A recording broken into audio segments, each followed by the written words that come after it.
coco, vert, arbre. Joseph a 7 ans, il habite ici depuis 4 ans avec Marilyn, Stéphane et leurs 2 filles de 23 et 14 ans, des étrangers devenus famille. Aujourd'hui, ils sont son foyer, sa source d'apaisement. J'aime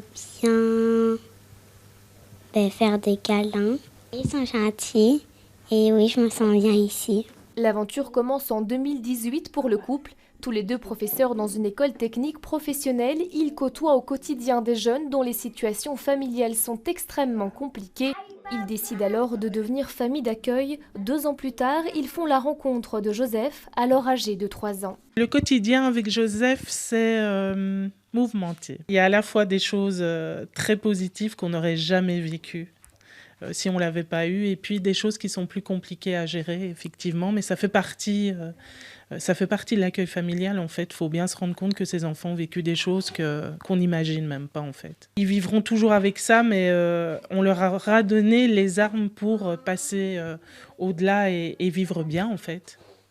Et être de belles personnes aussi. Il manque pourtant cruellement de familles d'accueil. En Fédération Wallonie-Bruxelles, 600 enfants sont toujours à la recherche d'un foyer. Nous rechercherons des familles d'accueil pour l'urgence, où c'est des mandats de 15 jours renouvelables 2 fois jusqu'à 45 jours.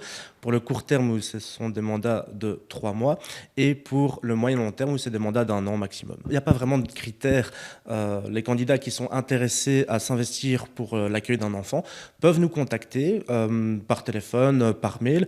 On les rencontre lors d'un premier entretien d'information. Et puis, s'ils décident de poursuivre l'aventure, eh bien, ils nous recontactent. Être famille d'accueil, c'est vivre une aventure humaine unique, aussi riche qu'intense. Le fait qu'il soit arrivé dans la famille, donc ça a ressoudé encore plus les liens qu'il y avait entre ses sœurs, nous. Moi, je dirais aux gens, n'hésitez pas à le faire justement pour toutes les raisons qui nous ont poussé, nous, à le faire et pour lesquelles on n'aura jamais de regret, en fait, de l'avoir fait, parce que c'est un vrai acte altruiste qui donne du sens à tout ce qu'on est et à tout ce qu'on fait au quotidien.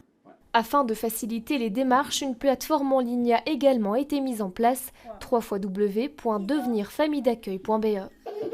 C'est toi qui as gagné. Donc tu gagnes là.